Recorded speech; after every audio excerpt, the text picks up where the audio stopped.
And so, good evening. Here we are back for another LBE hot topic, um, and back with two of our favorite guests. But first of all, good evening, Sister Kara. How are you? Good evening. I am well. How about yourself? I'm fired up. It's a lot going on in the world, and I don't know, our people just never cease to amaze me. And so, no matter how many hard knocks we are hit with, we are yet still standing and we continue to rise. What say you? And let's welcome our guests. Absolutely. So true. I think we are very much at a time in American history and world history that our people are tired. We are just tired. And yet we have so much. I think it's one of the most beautiful things about our people collectively is the way that we endure and sustain and are resilient and are strong and are hopeful. So it's just a beautiful thing for us to hold on to despite all that's thrown at us. And with that, I will turn it over for our guests this evening to just quickly introduce themselves. And then I know we have a moment of silence that we want to take, but let's do introductions first and then we can move into that. So, Dr. Allen, Sister Treya. Hey, good people. So great to be with you here again. I am at the University of Arizona, where I'm currently the DEI focused instructional support coordinator for the Office of General Education. And Dr. Hello. Roaf. Oh, thank you, Kara. Hello, everyone. Good evening. I'm very happy to join you on this first day of what for me is actually 365 days of Black History Month, and also acknowledging the struggle and the resistance that activists engaged in to bring about the formalized Black History Month in February every year. My name is Mary Roaf. I am an associate professor of ethnic studies at California State University, and I'm also the interim chair of the ethnic studies department at Stanislaus State. Well, thank you both for joining us this evening. And we are going to have a very, again, I think a lot of the conversations that we have are hard conversations, but important and essential conversations. Tonight, we are focusing on the pushback, or as I think someone referred to it earlier, the push black that is often experienced whenever an organization or program or even educational program is focused on Black issues, Black topics, Black history, etc. We have experienced it ourselves as the Live Black Experience Project.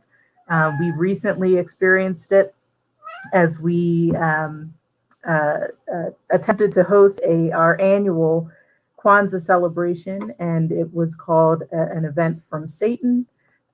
We've experienced pushback with the what has been called now the multicultural market. At the time, it was called a Black Artisan Market, and we were told that that was racist or problematic.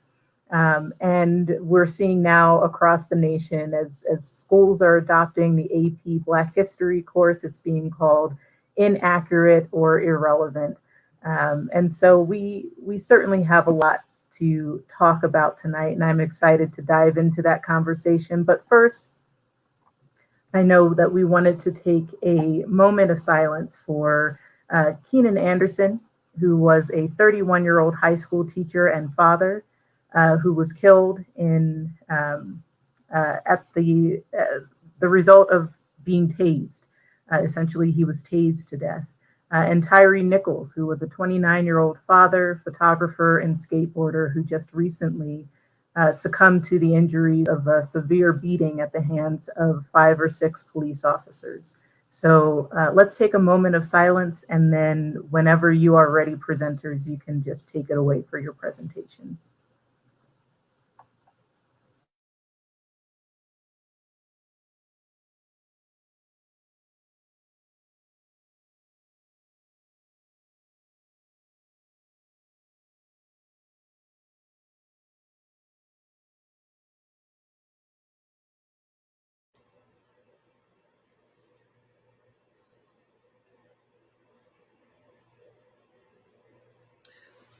We're ready, Kara.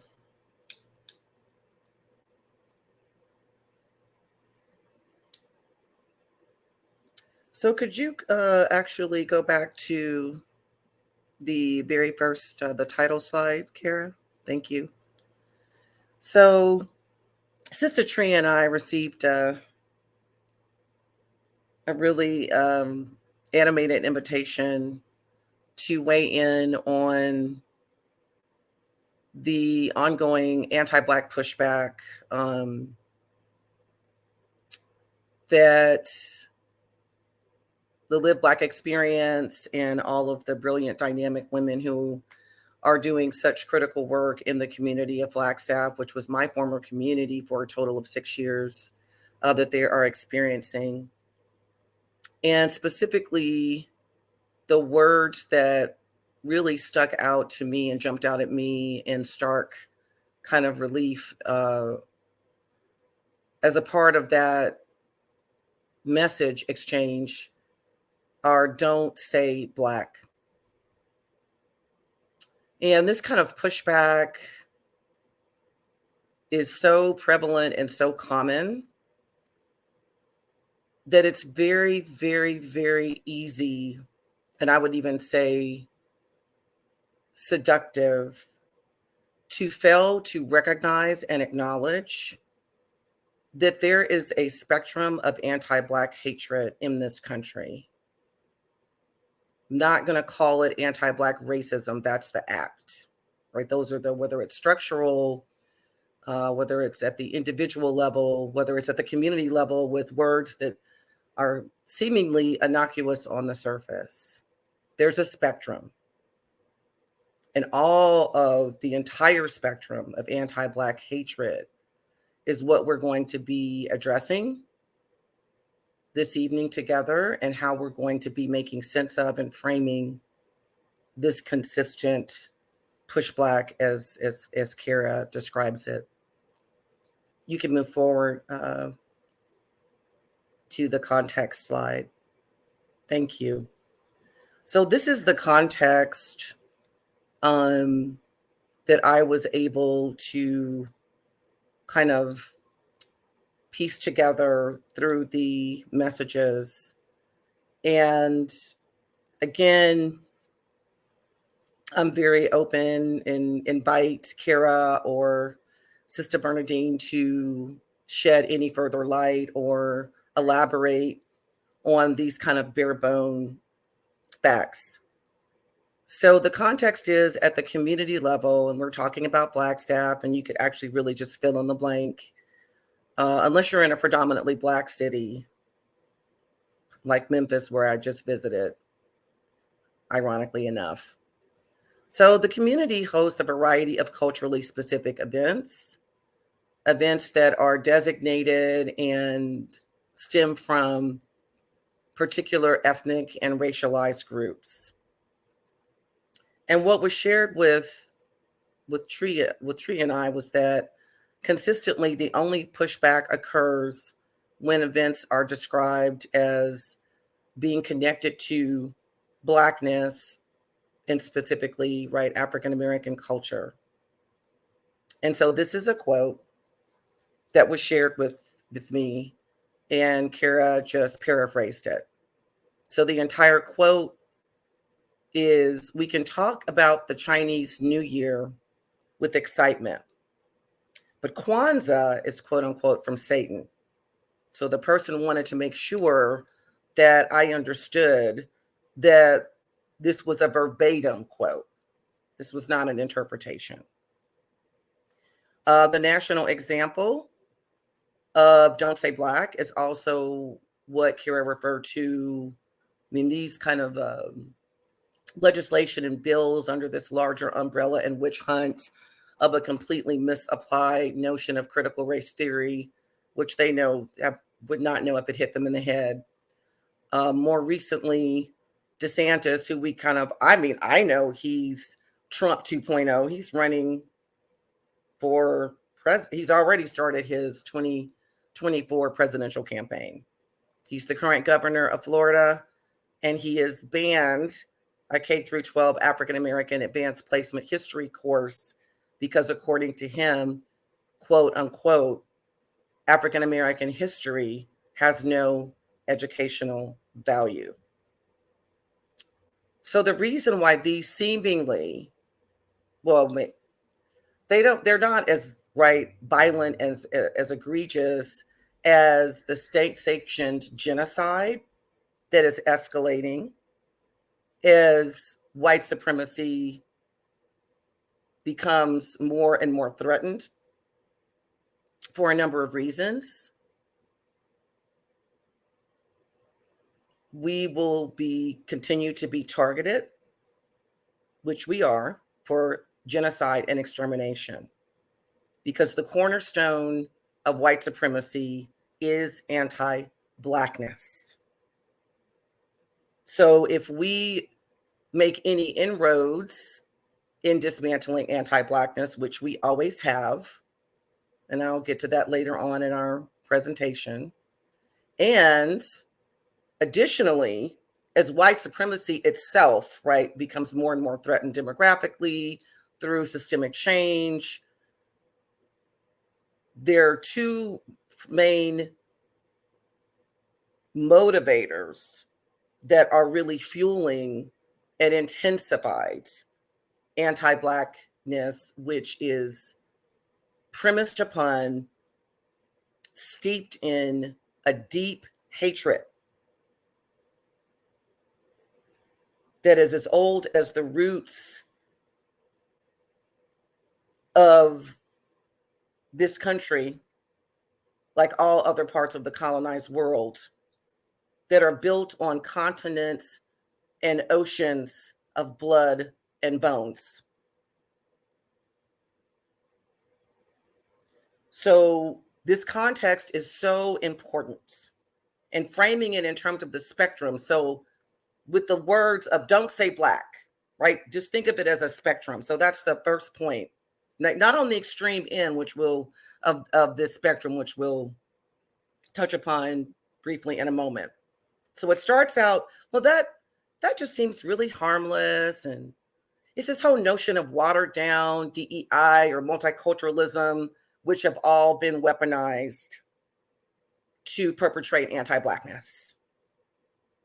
Then it goes from that to, we want to celebrate Kwanzaa, which we'll get, which we're going to learn a little bit about Kwanzaa. So anyone who thinks that it's from Satan, you might want to log off right now, because we're about to get into Kwanzaa. Satanic demonization to African American history has no educational value.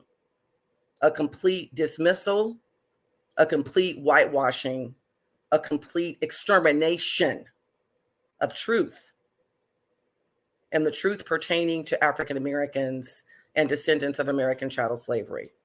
So you can see how this spectrum works. It seems like on the lower end of the spectrum, that's so innocuous, that's really that's not really, that actually is what creates the basis and the justification and the rationale for the acts of ongoing state-sanctioned genocide and extermination. Next slide, please. So Kwanzaa is not satanic. It's actually a holiday that was established in 1966 by former Black Panther Party member and still current Black Studies professor, Dr. Maulana Karenga. And he is in the California State University system as well. And his intent for creating Kwanzaa in 1966, which is, it was just celebrated typically from the day after Christmas until January 1st, is he very intentionally wanted to integrate African Americans' ancestral roots, right, our connections with the continent of Africa, with and principles reflecting our ancestral practices and roots, with, at the time, current day African American culture, Black American culture, speaking to the specific and direct experiences of descendants of chattel slavery within the US, but in a way that was also diasporic, because it goes back to the roots of where everyone from throughout the diaspora, right, originates from. That's what it is. So we're going to go over a few of the principles now. The next slide, please. So the three primary Kwanzaa values are family, community, and culture. And I highlighted the value of community because the lived Black experience is this really just amazing space for radical truth telling, and then opening up for possible reconciliation, possible transformation, depending on how we engage. I really do consider this a community, even in the virtual space. And I've been a member of the Lived Black Experience community for a couple of years now. I'm probably a newer member because the Lived Black Experience was established before I joined it a couple of years ago. And also, I consider Flagstaff to be a very formative community of which I was a part as a master's degree student. And then again, it became my entry point into higher education as a faculty member and a scholar. And it's why I'm in the position I'm in now. So this is very much a community to me. Next slide, please. There are 6 primary principles of Kwanzaa. I'm not going to go over all of these. The one that I am really dedicating this time to, this space to, is Ujima, collective work and responsibility. Nothing, no change, certainly not sustainable change, right? Life-giving change, truly transformative and healing changes happens in isolation. It happens as a collective. It happens through taking accountability, taking responsibility, assigning accountability to ourselves, and out of love, assigning accountability to one another. And so this is the principle that I am in particular lifting up tonight. Next slide, please. And then there are 7 candles. This may be reminiscent for some of you, believe it's of the menorah that's associated with Hanukkah. And the Pan-African colors, Kwanzaa also integrates those, right, incorporates those, even though those had been created decades before Kwanzaa was established as a holiday. So when we think about the colors of green, red, black, and also golds, in some instances, the green stands for the land and the hope for the future, right, which Bernadine spoke to earlier. The red is the blood that is shed for freedom and that continues to be shed for freedom.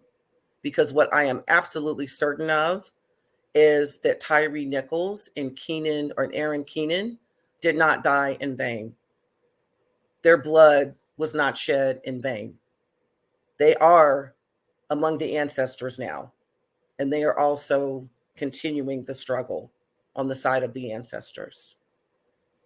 Black is obviously for the people, actually Black for one people, right? That is the African diaspora.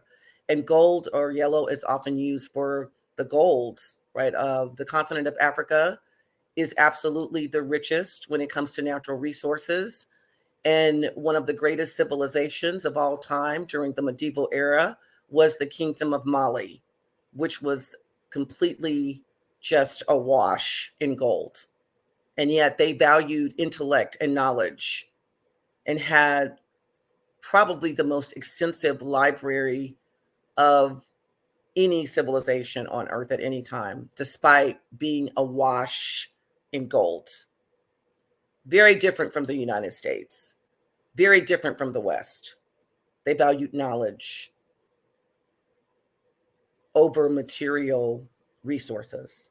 Next slide, please. So to make sense of Don't Say Black and why there is such a spectrum that upholds anti-Black racism and, quite frankly, anti-Black hatreds, is precisely because anti-Blackness is the cornerstone of white supremacy. And I'm not going to get into all of the nuances of that. Isabel Wilkerson, in her second book, Caste: The Origins of Our Discontent, it is truly, to me, every person living in the United States, every person around the world who alternately views this country with a laughter and disbelief because they see this country is completely deranged and this country is still too powerful for the breakdown to not impact the rest of the world. She lays it all out here.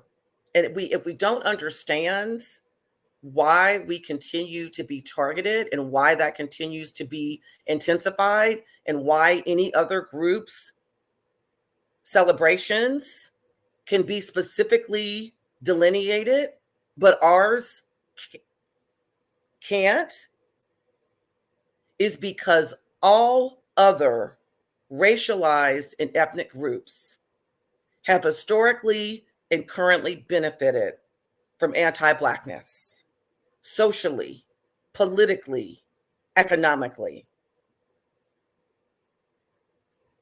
and specifically within a US context, have benefited at the direct expense of, and actually on the backs of, the descendants of American chattel slavery. I'll give an example. Without the modern civil rights movement of the 1960s, there would be no Immigration Reform Act of 1965. Up until 1965, the United States does what it continues to do.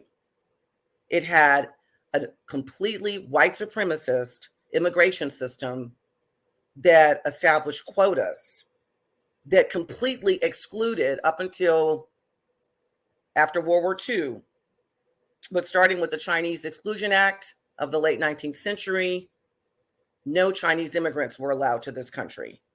We get to the Immigration Act of 1924, all immigrants from Asia were banned from coming to the United States. And up until 1965, immigrants from throughout Asia, the Caribbean, the Middle East, the continent of Africa, Central and South America were very, very restricted. The numbers were kept extremely low because the United States had established a quota system that assigned the largest number of spots for immigrants to go to those from Northwestern European countries and England, right? Like England, Iceland, Norway, Germany, the Aryan nations, the master race nations. Isabel Wilkerson also really pulls off a feat of such rich and cross-disciplinary scholarship and really goes into the depths of the relationship between the Nazis of World War II and the US, that Hitler sent over members of the Nazi Party to the Jim Crow segregated South in the 1930s to base the Nuremberg laws on Jim Crow segregation laws. And at the time in the 1930s, because he was just getting started and there were still even members of the Third Reich who were not as extreme, right, as those who enacted the final solution, they actually came back to Germany and reported out to Hitler that even the Jim Crow segregated laws, they went too far. Nazis said that. So if you want to understand the depths of this, I highly recommend you read this book. And if you don't read it and you don't educate yourself, well, you won't have any rights to challenge this. We're seeing this play out in our faces every single day, multiple times throughout the day. Next slide, please. And here's the truth. And this puts the lie, just the statement that African American history has no educational value is beyond ludicrous.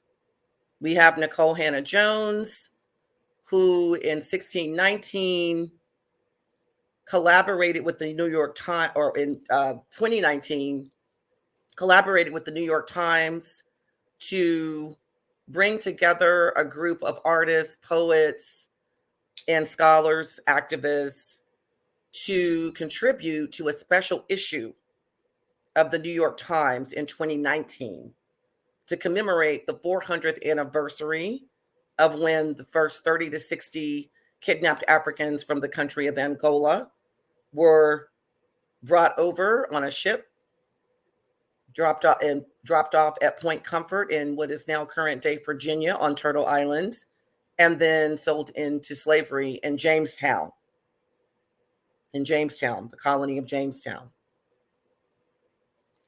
And this issue immediately sold out. People from all walks of life wanted to get their hands on it. And because it struck such a nerve and it resonated with such a wide audience, it's been under attack ever since. And despite these attacks, the 1619 Project was published as a book, and it is now a series that's streaming on Hulu. And the core premise of the 1619 Project, A New Origin Story, is that the history of the U.S., of the United States, it begins with colonization, which of course took a couple of hundred years. It was a complex, right? It wasn't this, here come the Europeans with their technology and their guns. It was the diseases. Okay. It was without all the diseases, colonization wouldn't have happened. So according to the 1619 Project, the beginning of the country from a British colony, if we're going to set the timeline with colonization, the beginning of the country was not 1776. The beginning of U.S., a white supremacist state with anti-Blackness as the cornerstone, begins in 1619. Key truth and premise number 2. The only reason there is any semblance of a democracy in this country, the only reason there ever has been any semblance of a democracy in this country, is because of sustained African-American social justice activism. Now, there have been a cross-section, right, of groups across time over the last 400 years, originating as Native and African co-solidarity. And the primary reason why we even have a United States as we currently understand it is because of African Americans. So when someone deigns to say that African American history has no educational value. Well, there is no American history without African American history. And there is no US democracy without African American social justice activism. And despite these laws banning truth, despite these laws that obviously we know that African American curriculum is not the only content that's been targeted. I mean, we can look back in the early 2000s at the dismantling of Mexican American studies in the Tucson Unified School District because it was having such a positive impact.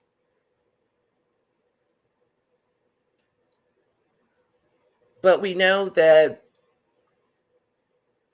to uplift the truth to any degree, to humanize African Americans or people of African descent to any degree, to let us be in peace and live our most excellent Black lives to any degree, is a direct threat to the cornerstone of white supremacy. So I think that I don't know how we avoid civil war at this point. Because I know my people, and we're not going to just sit by and be exterminated. We're not going to do that. Next slide, please. I will turn it over to Sister Treya. So I think you laid such a beautiful foundation for like the ways that we don't consider how this idea of not saying Black really shows up. And I think it's so important for us to revisit the statement that when we start saying things, and we have elected officials who have said, well, what is the merit in teaching Black history? When we can discard a group of people and we say inherently that this group of people, the culture that they bring, the contributions that they've made to their living society. And we're just talking within the context of the United States. What that does is it sets up a group of people for state-sanctioned genocide, right? So there's the old poem that says that, they came for the Jews and I said nothing. And then they came for this other group and I said nothing. And then finally they came for me and there was no one left to speak, right? So when we say things like, a lot of folks who may rewatch this and they're like, well, what's the big deal? We don't realize how often this happens. So I'm a researcher, right? And so my research centers on Black women, but having to defend, a dissertation around why don't you just say families of color or children of color or women of color or what about, this is my favorite, all women, right? When we say things like that, or even when we put in buzzwords, this erasure of Black culture, Black contribution, right, leads to another type of genocide that I don't think that we really think about. And that genocide is we erase this group of people from the collective history of any place. And right. And so when we think about I love it how it was so brilliant when we said that when we celebrate Chinese New Year, or even when we pay homage to Hanukkah, I couldn't figure out what is the tying piece here. And it's ultimately this. We know that Black culture within the context of the United States is what Skip Gates calls a developed culture. It's like we were ripped from the continent of Africa, because I believe one of the comments was like, Black people are so far removed from the continent of Africa, it is not funny. We're really not. Genetically, we're still linked, and culturally, we're still linked. But Skip Gates talks about how Black culture was one of those things. Black culture, as we experience it now, was developed right through orality, and it was developed secretly with a group of people who were using this to lay claim to ancestral knowledge, and at one point, right, depending on when you came over, all of the things that you bring from home, that culture is never lost. But Black culture within the context of the United States is developed because after a while, we're not being, we don't have the Africanization, right, of culture, meaning we continuously bring in kidnapped bodies from the continent of Africa. In this country, what happens is we go through this like creolization process where you have Blacks who are born, who are indigenous to this country, and who are in the foundations of this country. So I always like to like bring that out when we're talking about, well, why does it have to be Black women, or why does it have to be Black this? Why can't it be all people? I think all people are important, right? And we don't deny that, but when it specifically talks about Black people, one of the things that I think that Dr. Roaf did a beautiful job of laying this foundation of is that when we start to argue against, well, why do we have to say Black? Why do you have to say Black? And then it's then we lobby assaults at it, or we use the de quoque fallacy, right? I can't argue with your comments, but I will like pick apart your behavior. And that's why Black people kill each other and the like. But when we see these things happening, what I'm coming to realize is there is a common narrative about Black communities that they don't have culture, and that culture is not passed down from generation to generation. And in very similar ways that I get ancestral knowledge, generational knowledge that is passed down, not just by word of mouth or orality or songs, but also within my very bones, is the same way these ideas about Black communities within the United States are also passed down, about us not having culture, about us not actually being a part of this country, about us not actually building the foundation of this country on our backs for free, y'all, and it still hasn't been paid back. I'm not even sure that reparations or the conversation of reparations could actually build that back. But even more so, I wanted to tap into some scholars, and one of them is Carol Anderson, who talks about the trigger for white rage inevitably is Black advancement, right? And so let me pause here and just say this. Anytime we have something in terms of a community that builds up the Black community, that allows them to self-define, that allows them to tap into whatever this American dream is, it becomes a threat to generational narratives that are passed down, right? That Black folks don't have culture, that they don't have value. So if you'll permit me to like quote Wakanda Forever, there's a part in this movie, and I don't want to like spoil it for y'all, but it is out on Disney Plus. Not a plug, but there's a part in this movie where Okoye says everything that we have been told about vibranium has shifted. Like, this changes everything. So imagine having that same experience when you find out all of the things that our statistics, that health sciences have told us, psychology has told us, our presidents, our government, even policing have told us about Black bodies and Black people. Imagine what happens when you come across something that does not fit within your psychological schematic of what Black people are and how they exist in the world, right? So this trigger, anytime you had Black folks who were actually working to advance themselves, and mind you, outside of the purview of dominant culture, right?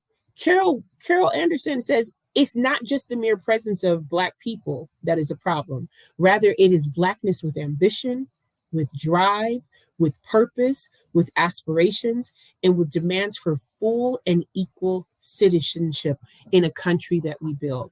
Now, this is a larger conversation. We're like, well, how did we get to like this in Kwanzaa? Kwanzaa is the embodiment of Blackness with ambition, with drive, with purpose, with aspiration, with demands for full and equal citizenship for all their people, right? So even when we think about some of those comments, which I'm like, okay, well, you don't know your history, right? When we think about those comments, it often brings up the question of, do y'all know that all holidays are made up? Every last one of them? That we take significant cultural moments within our experiences as a group of people, and we share them out, and they only become holidays because a massive collective of society signs a social contract to agree, yes, this is important to us. We will observe it, right? So then the question here is not even about Kwanzaa. I think the real question is about these narratives that have been passed down that would fundamentally shake the psyche of this nation if we allow Blackness, right? Blackness in its multiple forms, whether it is Harvard Law or Streets 101, whether it is community building or communities engaging with each other in positive ways, right? Or communities that are upset with each other, having the full range of those emotions, right? What we're talking about is this disrupts our narrative. And so then why would we work to, as my good sister say, use critical thinking towards educating ourselves when we can hold on to a half truth, a half sentence, and a whole lie about what we have been told, right? So why would we then disrupt that towards building new schema and schematas about what Blackness is and because it's not just about Blackness, y'all. This is also about well, if this is true about Black folks, then where do I fit within a world that white supremacy built? And that's kind of scary when you think about everything that I've been told is a lie and I have to rebuild from the ground up, right? So when we talk about why we can't say Black, why this doesn't have, why Blackness doesn't have, or African American history does not have value, I cannot tell you how many white bodies have been raised by Black women who then become white supremacists. And I cannot tell you how many Black bodies who have been raised by Black women become white or internalize white supremacy, right? Because I think this goes beyond just comments made about Kwanzaa being satanic, right? To some extent, I'm like, oh, that's just pure ignorance, and I can tell that you don't know your history. But even more so than that, it's this larger question of, and here's the critical question, why does it cause us so much anxiety when Black people experience joy, experience love, experience success without any fetter to a nation, a group of people, or a construct? Why does that cause the national zeitgeist to have anxiety, right? Next slide, please. And so I want to, like, before we open this up, I want to like kind of invite our good ancestor, Toni Morrison, in here, who talks about the very serious function of racism is distraction, right? It keeps you from doing your work. So whatever that work is, like advancing, figuring out things, innovating, being creative, or if you are not a person of color, learning more about yourself, learning your true history, learning how that history aligns with other folks, learning about the sacrifices of Black women who have made it possible for us to have things like, oh, I don't know, gynecologists to start for one, right? It prevents us from doing our work. It also keeps you explaining. So it keeps our community explaining over and over again your reason for being. Somebody says you have no language and you spend 20 years proving that you do. Somebody says your head isn't shaped properly, so you have scientists working on the fact that it is. Somebody says you have no art, so you dredge that up. Somebody says you have no kingdom, so you dredge that up. None of this is necessary. There will always be one more thing. And so I've said this before and I'm going to say it again. I refuse to be othered in a country that my people built. I absolutely refuse. So this conversation is not about us proving the validity of Kwanzaa. It's really to call out the anti-Blackness that exists, right? And how that anti-Blackness is profitable. And it is so profitable that we will not stop anti-Blackness in similar ways that we are stopping Asian hate. That's all. That's all I got. Sister Kara?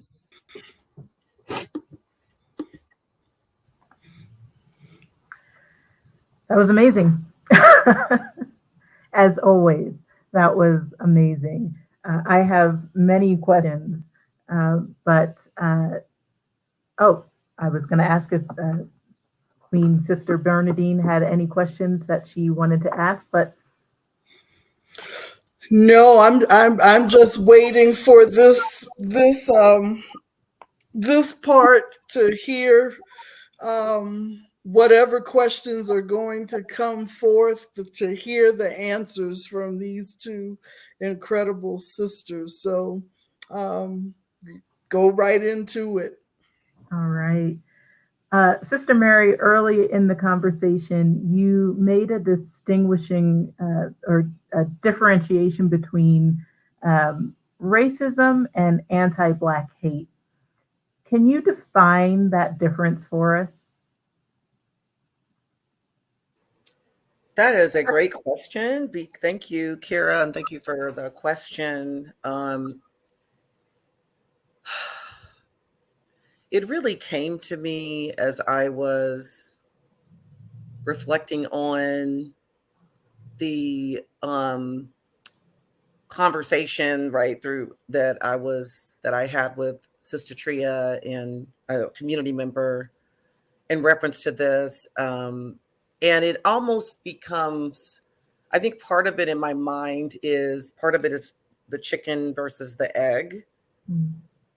Part of it was a very evocative question that a student posed in class yesterday. And this was in reference to one of the many incidents that happen every day, right? This was in a high school in the Central Valley region where I teach and live, where it actually made national headlines. This was a couple of years ago at a place called Salinas. And the Roland Martin show on YouTube actually had a panel discuss the issue of a group of high school students, for whatever reason, got like a Black baby doll. It was a brown, kind of a deep brown baby doll they painted. And again, this goes back to what Sister Treya was saying about how at this point, all of this is encoded epigenetically right in us. I mean, while we know that racism and any kind of ism were all of the notions of separation and otherness, these are taught and learned behavior, it also is deeper than that because it goes to conditioning. It goes to the level of even beneath conscious awareness, right? It's literally internalized in the marrow of our bones, in our lymph nodes. So it's not really, even by the time we get to the rational level of acts of structural and individual racism and genocide, that's the tip of the iceberg of what this is. And one of the students, they took this Black baby doll throughout the school, predominantly white Latinx, and stomped this. If I saw a child doing this, I would actually recommend them for therapy because I would think that they were abused and traumatized and acting out and or on their way to being psychopathic. If we step back and we take the white supremacist glasses off and we really look at it's a collective psychosis. And it's so normalized. So I say all of that to say that they were stomping the doll. And this was a baby, and they were perpetrating all kinds of simulated acts of sexual violence, including putting it literally right in the crotch area of a dummy that was a grown white man dressed in a baseball uniform. I mean, these are high school kids. And one of the students who was interviewed, who attended the high school, voiced the same question that one of the students who is taking my class came up to me and said, well, they really They probably thought they were joking. They didn't think it was a big deal. I said, yes, that's a fair point. And I didn't show this as an example to illustrate that these students actually are sociopathic or that they'll go on to actually commit this exact type of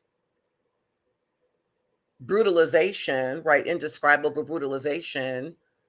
It's the conditioning. The reason why we get to a Tyre Nichols is because of that conditioning. The hatred is the chicken. The hatred is what justifies this. Systemically, collectively, generates for 500 years. Hatred is too weak a word to describe what white supremacy actually is. Before we get to structural anti-Black racism, before we get to state-sanctioned genocide, I've literally heard tape recordings of people. And again, white supremacy is not about a skin color. In the US, in South Africa, where I'm going this summer, talking about kill all of them. I want to kill all the children. I want to kill all the women. I want to kill all the men. Take the wounds out of their bodies. We don't want them to reproduce anymore, as if we're rats. So the question is, so that, right, in order to justify all of this, the degree and depths of hatred is actually too weak a word. It can't be anything else. In order to enact this at every level, we're like frogs in the water. That is where we've been boiled. We've been being boiled. And the source of the flame, yeah, it's institutionalized, right? Systemic. And it's also deeply, deeply, deeply visceral, because these kinds of acts, they cannot be, what else do they still, it's not cold, right? It's as cold and methodical as the Nazis were. I mean, we could say that that's a kind of sociopathic because they don't show, but you can't view any other creature or any other part of creation. Look at what we're doing to our own lands. Maybe we can come up with another word, because hatred doesn't even begin to get to the depths of what this really is. So, and hatred is the foundation. That's the conditioning. You don't get this kind of conditioning, right, without, I mean, I grew up in a household, for example, I'll put myself on the spot, because I want to know how white folks talk about Black folks when nobody else is in the room.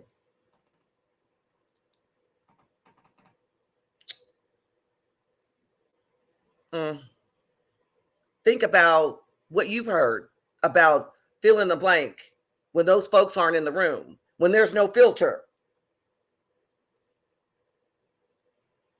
My grandmother, who had a third grade education, she hated white people. She hated them. She never even used the word white. I'm not going to say I learned about some slur, but like, she hated them. No bones made about it. Dipping her snuff. That's how I grew up. That's how I was conditioned. Now I challenge that conditioning. I mean, when nobody else is in the room, when you were conditioned, what did that sound like? What did it sound like? I really, but so, and also, right, distinguish before anti-Black racism, the foundation of that to justify the just insane, I would say, what is diabolical is what Black people are subjected to and have been subjected to. That's coming from hatred.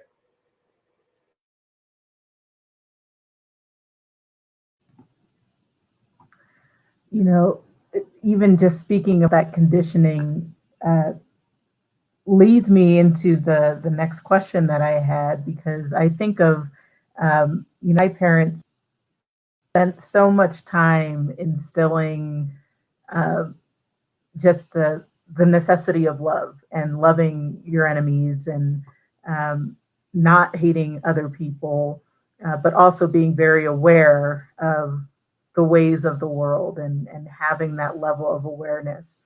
And I think of some of the past conversations that we've had where we talk about Black joy as resistance, and having hard conversations from that place of love. And part of me wonders, can we afford to come from those places?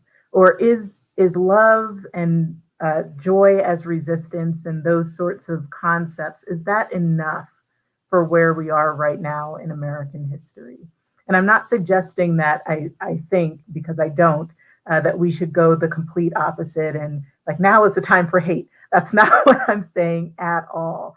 But I'm wondering, how should we be, as a people or even as individuals, responding to just what's happening to things now? And I'll start with you, Sister Treya, and then go to Sister Mary. So I think the biggest misconception that folks have about love is that love is like being nice. Nice is a social construct, right? So love requires me to see you and to approach you as I would want someone to approach me. But then there's also the concept of don't cast your pearls before swine. And if they will not receive you, dust off your feet and keep it moving, right? From the Christian tradition. And so I think that it is necessary for us as a people to operate out of the philosophy of love, right? But that does not mean that we have to be someone's doormat that we get walked over. It takes a lot of strength to engage someone and to really understand, right? Because through the lens of love, I can say, oh, well, here's what I'm not going to do. I'm not going to attack an individual, but I will address these systems, right? And with love, I will educate you. So I'm not going to come to you and say, why are you so ignorant? You should know this by now, right?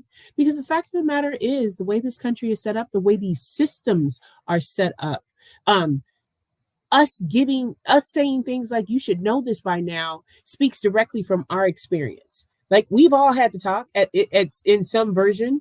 Our parents have had to communicate with us how to navigate certain spaces and places and how you comport yourself in certain things. But for some folks, the talk is not necessary because their lives are not on the line, right?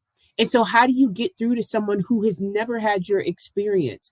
You can draw more, folks with a little bit of honey than you can vinegar. Now, that is also not to say that we should discard the way that we feel, right?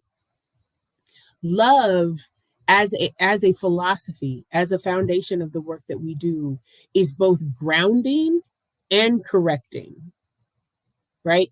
So grounding in that I do not want to lose myself in reciprocating the same feelings that that have been shown towards me, the same actions. I do not want to reciprocate in that I internalize white supremacy and then I become the stumbling block for the very people that I say that I love. But through love makes me ground myself. Treya, you messed up right there. You could have said that a different way. Like, is that how you want to lead? But it also helps me to correct not just others, but myself as well. So what did you mean when you said you must not value your education because you weren't on time for this class? White supremacy is out here harming everybody, y'all. Right? So Coretta Scott King once said, if the basic right or of one group can be denied, all groups become vulnerable.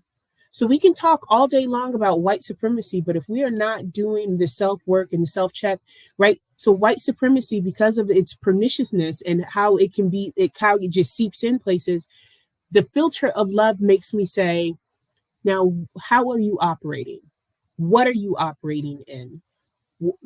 What's going on with you today? Have you ate? Why are you conceptualizing things this way? Before I can actually take that to someone else, I have to actually, that message is for me first, right? So love is not something that we're like, oh, it's okay.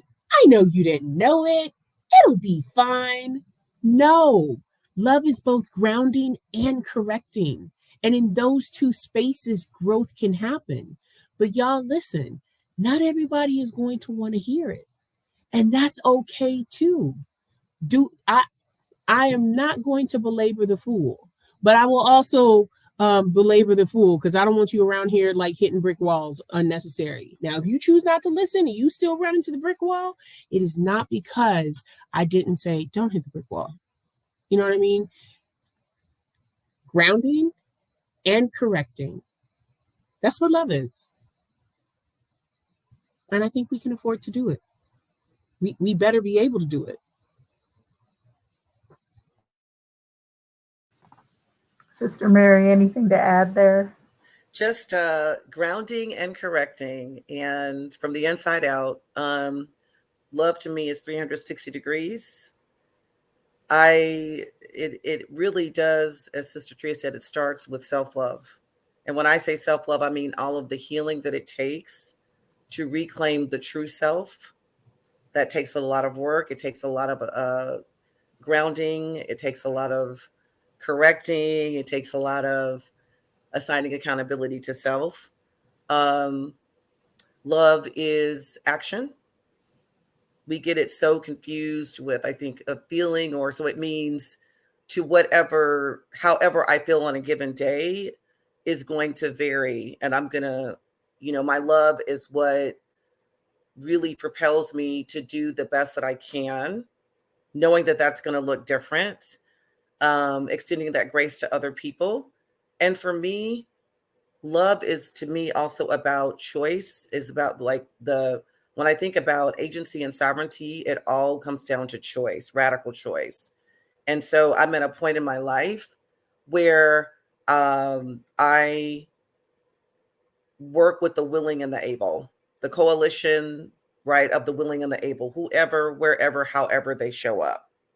It's very much so that with this, I thank you for sharing this Toni Morrison quote, Sister Treya, because this actually encapsulates what one of the student that I interviewed, what she has been experiencing in choosing her McNair Scholar research focus. But it's like I told my students, yesterday, I was like, I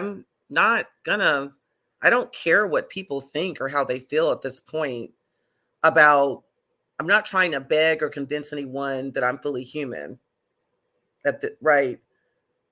Or that I'm not trying to apologize or educate against my own dehumanization because of my gender and because of my race. What I am doing is I am continuing to move forward, walking through those doors that are open, because there are a lot of open doors. And I also, and exactly as Sister Treya said, about not getting hung up on the distractions as much from individual acts of prejudice or bias. It's all about the structural, it's all about the systems. And I love to do systems change work. Like Audre Lorde said, we cannot tear down the master's house with the master's tool. But what I love to do is get up in the master's house and whip the master with his own tools. And that's how I approach systems work. And that is that ferocity. Love is very fierce too. Love is fierce. You try to take babies from a bear, from a mama bear. I know y'all have heard that. And the last thing I will say is, and this takes me back to the second Wakanda Forever, the Black Panther with Namor of the kingdom of Talokan. We get it really twisted, and it's just like the victim blaming and the cycle of the abuse, the incredible violence and systemic brutalization and oppression, which is just been continuous and is escalating. But somehow, when we try to stand up for ourselves and simply defend ourselves, that is somehow what's accused of being violent. It is what my lineage on my mother's side, the Pamunkey and the Powhatan out of current day Virginia, that is Wetiko, right? When colonizers came over and they were the ones who were ravaging and savaging the land and the resources, but then they turned around and called the actual residents of this land savages. It's like, we're not the savages. And it's not hate to stand up for ourselves. It's actually out of love, just like it was for Namor, right? It was like, we done already re-engineered our DNA, and we're no longer even surface dwellers, and we're protecting our kingdom. Like that's a criticism of mine of the film, that he was cast as very vengeful. I'm like, that's not vengeful. That's love. That's love of self. That's love of our community. Love calls for us to defend ourselves. So that's the only thing I would add.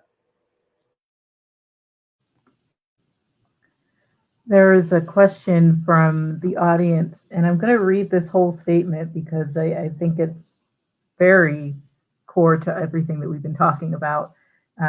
She says, in several conversations, when I bring up the lack of Black history to be taught as part of American history, I tend to get the counter argument that I learned about insert a well-known and safe Black historical figure or event in elementary school, or they taught this in my school. We learned all about Black history. Unless the instructor was a person of extraordinary foresight to teach about more radical historical figures, I find it hard to believe that any significant portion of Black history was taught in any mainstream public school. So the argument against increasing the amount of non-European history in an education curriculum is dismissive, and that, quote, we learned about it already in elementary school.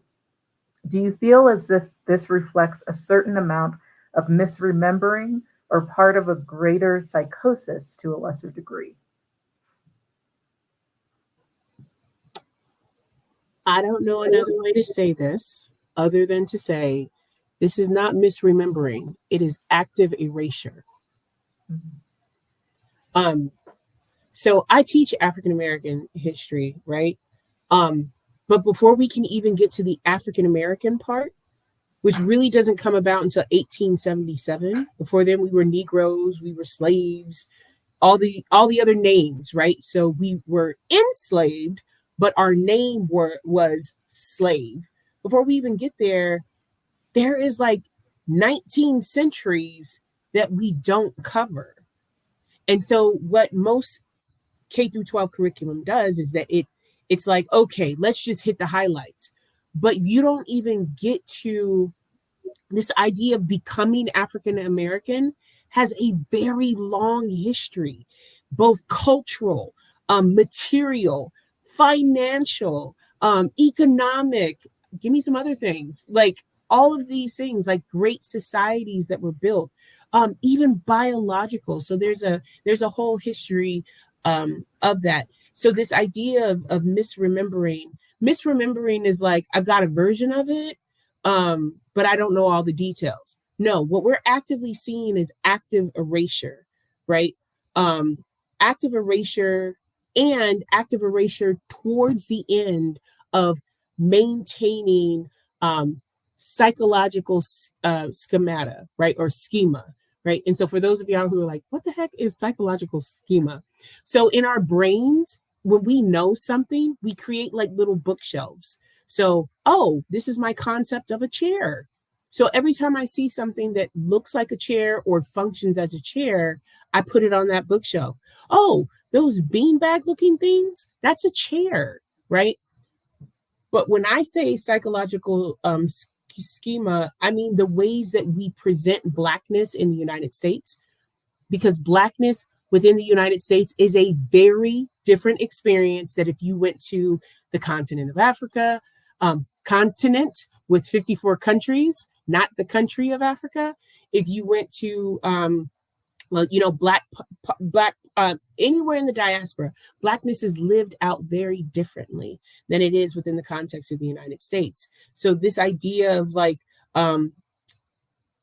we are actively erasing when we see things like DeSantis saying, well, African American history isn't that important. First of all, it's American history, and we haven't even grappled with that yet, right? So another way we actively erase, or we say don't say Black, is anytime we bring up, well, let's talk about the forefathers of this country that we pay such deference and honor to.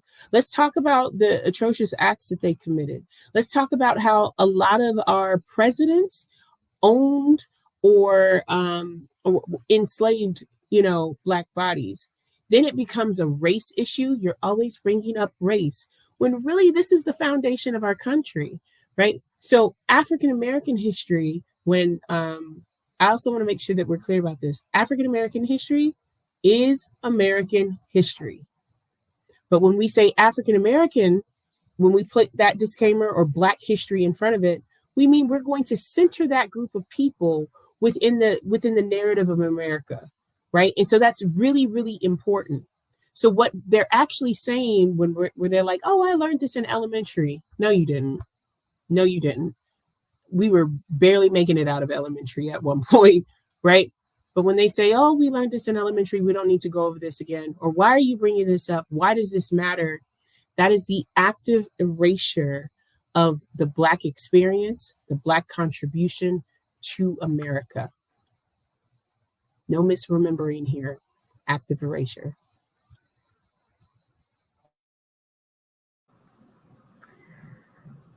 We just, a few weeks ago, or maybe just last week, time means nothing anymore, but we just recently had an LBE session with Dr. Guillory, or soon to be Dr. Guillory, who's another repeat guest on our program.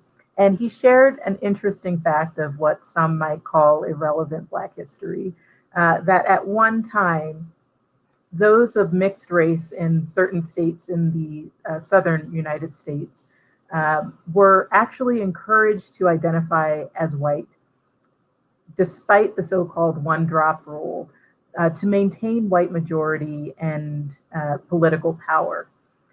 And yet, and what that kept making me think about was the fact that we continue to struggle to pass voting rights bills. We continue to struggle to pass anti-lynching bills. So the way I wrote this question down is Blackness really described as America's most convenient inconvenience? What I really mean is, why is it that we can only talk about Blackness or even re-identify Blackness as fitting into, like, we want this when it's convenient for maintaining some of those systems of white supremacy, but as soon as it becomes that inconvenience again, we have to stop the conversation. Why is that? And what can we do to maybe show people that that's what's happening in these conversations? Sister Mary, I'll start with you on that one. I mean, I think it's a great question. I think that, and I'm going to keep my response short and kind of, that is the purpose of Blackness, is to, it's to maintain white supremacy. That's it. There's no other purpose. So in terms of how the whole hierarchy was constructed, in terms of whiteness itself, all of this stuff was made up, and it was specifically made up to create the current hierarchy in which we live. And so to acknowledge the full range of Blackness and all of the contributions currently and historically, that actually conflicts with kind of framing, right, of Blackness from within a white supremacist perspective. And that is, right, that's the sole, I mean, that was the sole reason why it was constructed, right? I mean, that's obviously not what we called ourselves. Blackness is still a term that is not utilized throughout the continent of Africa. Whiteness is not really, right? It actually has no bearing or very little bearing on the continent of Europe. I mean, it's very specific to this kind of a hierarchical structure. And so the way that we counteract that, to me, is part of it is everything's not for them, right? Everything is not in relation to the white gaze. And most of who we are and most of how we reclaim our full humanity and our knowledge and our richness and our genius, it never has, and it currently does not have anything to do with the white gaze. It has nothing to do with white supremacy. And I'm going to just, again, go back to Toni Morrison's really, really just so astute and so critical. At a certain point, you know, we engage. I mean, like for me, for example, I engage in the systems level change. I'm building a lot of relationships in the community, so I'm not doing this by myself in isolation. I know that I can't. And the main reason that I'm building these relationships in community is because it brings me joy. It's because I like to take part in the celebrations. It's because I like to be in a space that feels as at home as the kitchen table where I grew up. So the whole point is, we do what we do in terms of that systems level change. We understand our positioning in relation to upholding white supremacy and having no other reason than to do that, or to come out when it's convenient for other folks to support their cause. And then once that opportunistic, you know, scenario has played out, oh, go back in the closet again. It's like, oh no, I'm not going back in the closet. Actually, you go back in the closet, right? You go back in the white gaze closet. I'm going to continue to live the fullness of my life, including my Black life. So I think it's kind of shifting that emphasis from what we understand is the entire reason why Blackness was created within a white supremacist structure.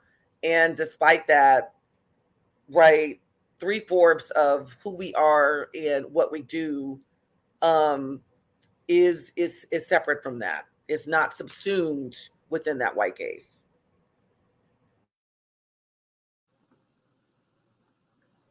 Sister Treya, anything to add there? I think she said it. So,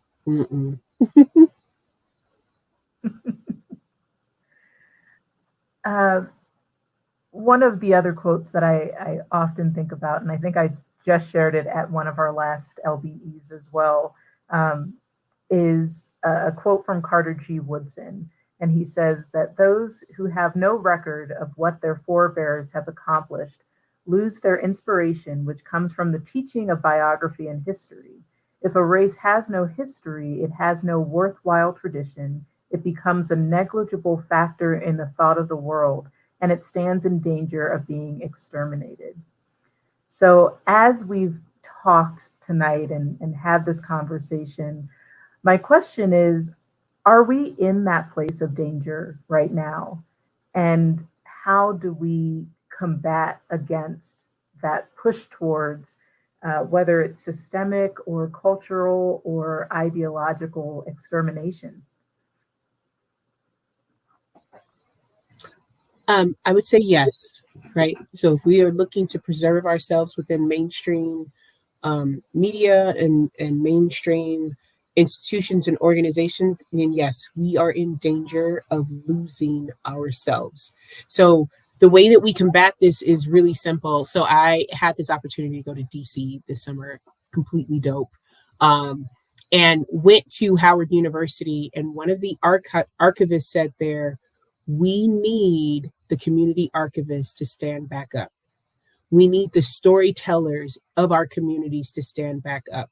Because remember, y'all, Black history is passed generationally and ancestrally through our bones and our words, right? So even when we were creating Black culture in this country, what we know of Black culture in America, Skip Gates was like, this is something that was born out of orality, and we hid it so perfectly until such time that it could spring forth, right? So yeah, we got free. People who were enslaving us and who were making money, and make no mistake, the North and the South were making money off enslavement, right? They thought that we would just die and return willingly to the plantation, not realizing that where y'all thought you had buried us, we were actually springing forth into something that is like was amazing.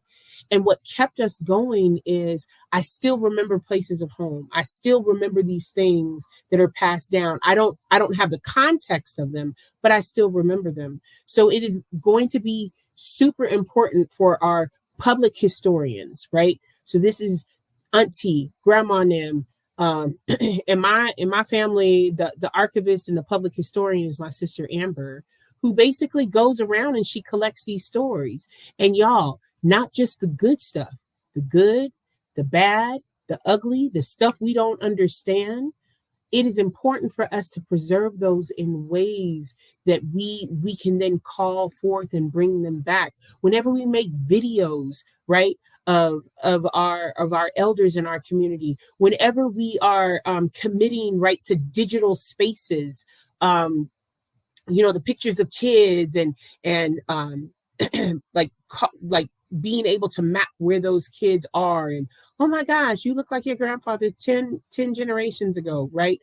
All of that is super important, because if we are waiting for a society that was built by us but not for us, that has historically and contemporarily worked to exclude and marginalize us, if we are expecting them to somehow wake up and go, oh, this is valuable, it's not going to happen, right? Unless it's profitable to them. And then they will figure out a way to erase the Black origins of it, right? So now we have slogging in the dermatological world, when really it was just Big Mama putting bacon grease on us to protect our skin in the winter, right? So slogging is profitable, but we don't tie that back to these are the practices that happen from the South, right?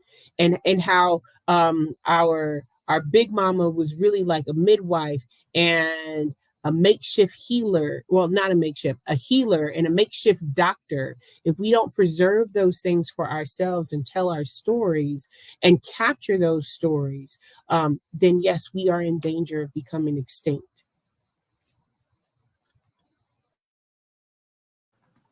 Sister Mary, anything to add there?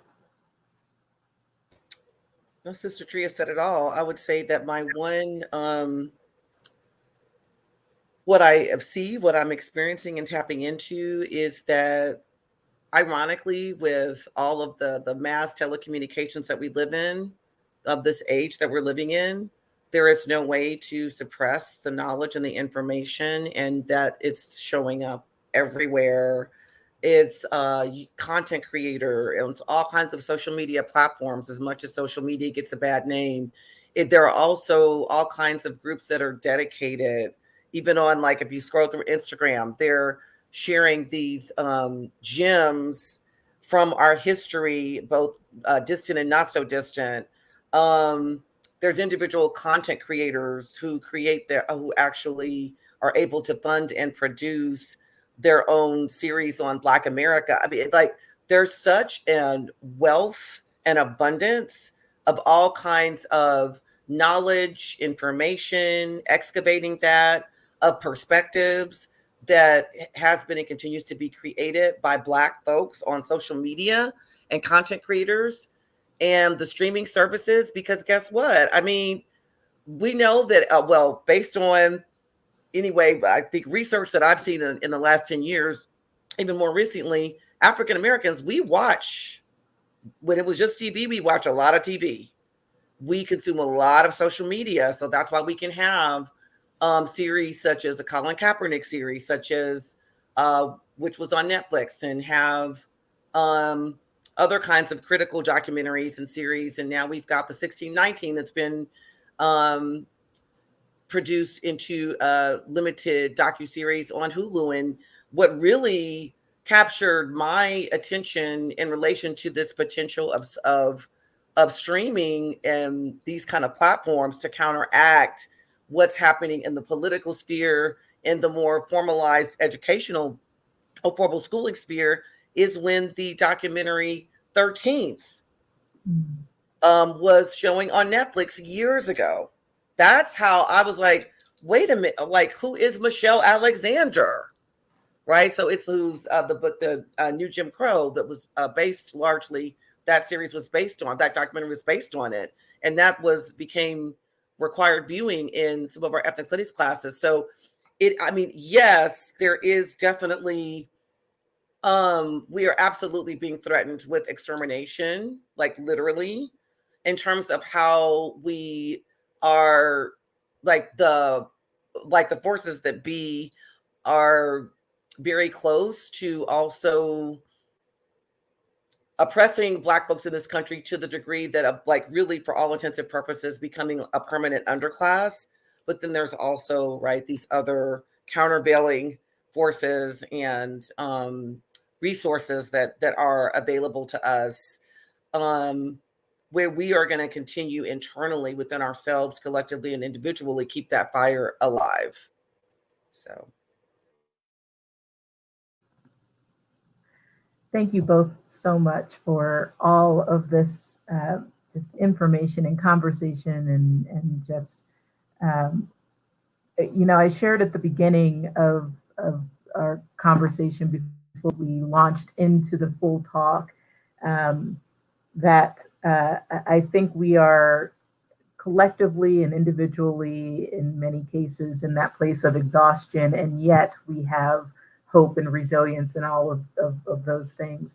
But I want to end on just that thought of, yes, we have hope, and yes, we have resilience, and yes, we are strong as people, but we also do have to acknowledge that exhaustion. And I think it's a hopeful place to stop our conversation and asking, what do we do to combat that exhaustion, to not give into it and not give up on the struggle that literally runs for generations and is in our bones and in our blood as a people.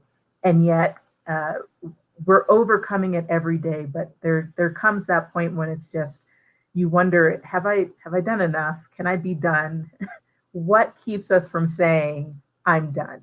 And what keeps you going in the work that you're doing and continuing to struggle and fight?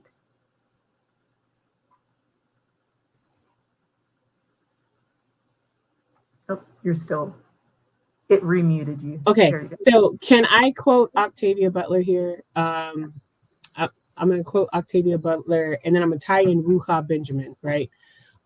So Octavia Butler, in, I believe it's Parable of the Sower, says that all that you touch, you change, and all that you change, changes, right?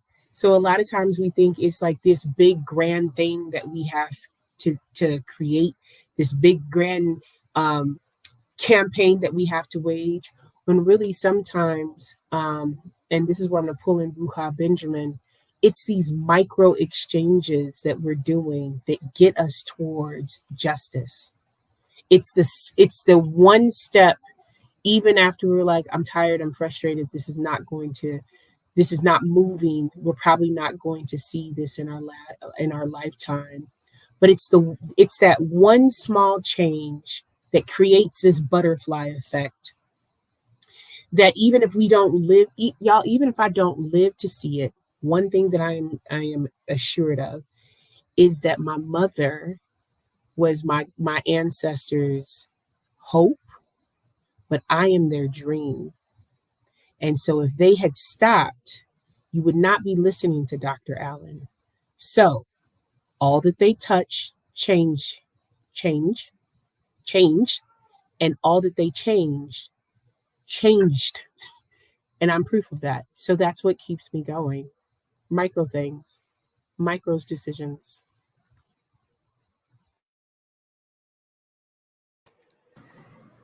Yeah, for me, love is what keeps me going. Love it what is it really is in all its different forms, and that we're not alone, we're never alone.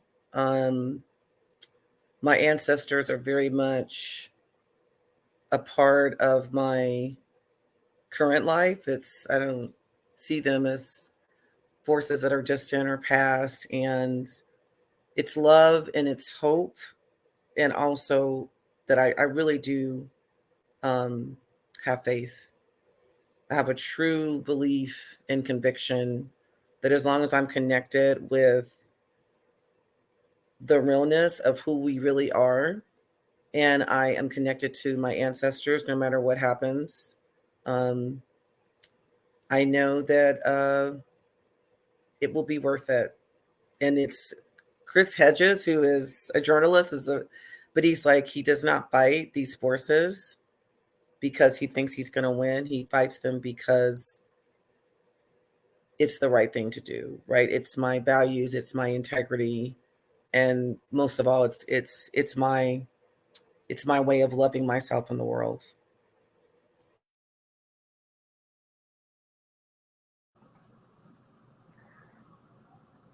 And with that, I'm so glad that's where we wrapped up, because both of those statements were absolutely beautiful. So thank you for sharing that, um, and for being that hope and those dreams, and doing what we're doing for all the right reasons, and for that hope and that love that is being poured into future generations.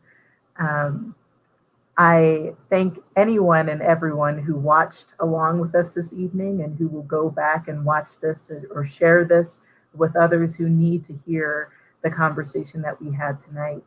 And I remind our community that these are important conversations that we're having. This is the history of Flagstaff, and the history of Arizona, the history of these United States, the history of the world is wrapped up in these short conversations that we have as we talk about what it means to simply be in these United States, what it means to be who we are, and live how we live, and love how we love, and hope how we hope.